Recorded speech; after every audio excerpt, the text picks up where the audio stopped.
Brought to you by ExpressCare Health and Skin Center. Get in, get out, get better. Welcome back to Healthy Living. If you're just tuning in, we are talking about New Year's resolutions, the ones you should make and how to keep them. And with me is ExpressCare's Dr. Jitka Lom, and she's ready to answer some of our viewers' questions. All right, Doc, you ready? Ready. Okay, so our first viewer is asking, I want a healthier 2015. Healthier me in 2015.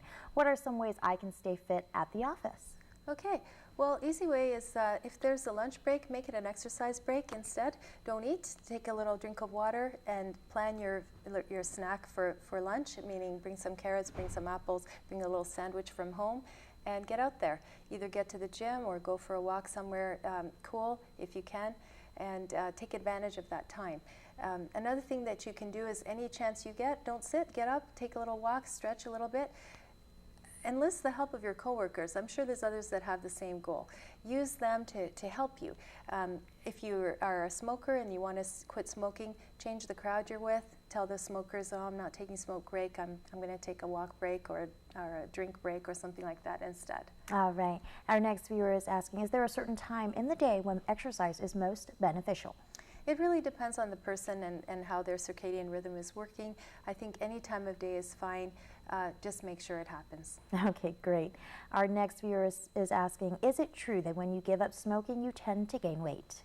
That is an unfortunate side effect that does happen because nicotine is actually an appetite suppressant. So people smoke, they have a sense of comfort, they don't feel as hungry. And it seems to also affect metabolism a little bit in the ability to burn fat when you're smoking.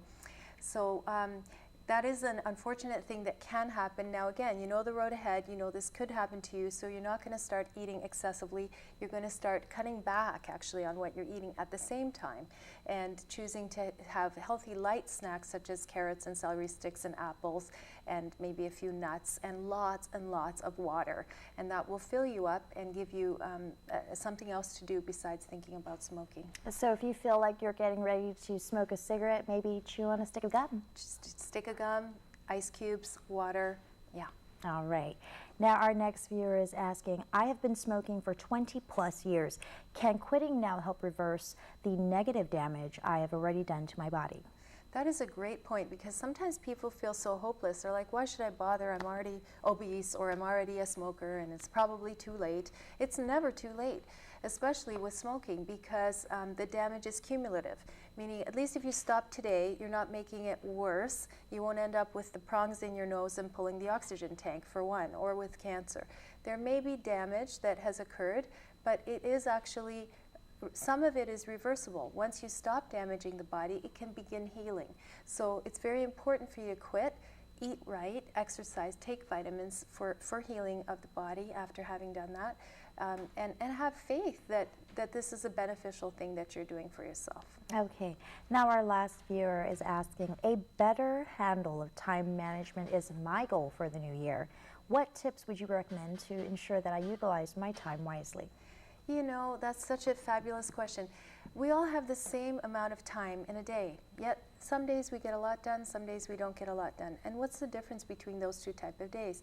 It begins again with thinking ahead for what you want to accomplish in the day and deciding on what your goals are. Your goals generally are related to a feeling that you'd like to have at the end of the day. For example, a feeling of pride in what you've done, a feeling of happiness having spent it with other people, a feeling of relaxation, whatever the feeling that is that you're after, try to decide how you're going to spend your time to get there.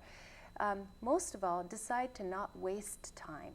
That one is so easy to do on a computer, on your telephone, with chatting, idle chat. Decide that you're going to pay careful attention to how you spend your time. Scheduling is helpful, but generally it doesn't work for people because you know, it's too easy to get off schedule, something happens, somebody calls, whatever. So instead, decide on your overall purpose. If at the end of the day, you can say that you've achieved at least a couple of the goals that you had for the day, you've done well. All right. Don't procrastinate. That's another one. There you go. So, well, thank you so much, Doc. Happy New Year. Happy Here's New Year. To the 2015. 2015, healthy, happy Yes. New Year to all of you out there. Thank you for watching. Be safe and take care. All right. Is there anything else you'd like to get out to our viewers? Just Thank you so much for listening. Take care of yourselves, love yourselves, be good to yourselves in 2015.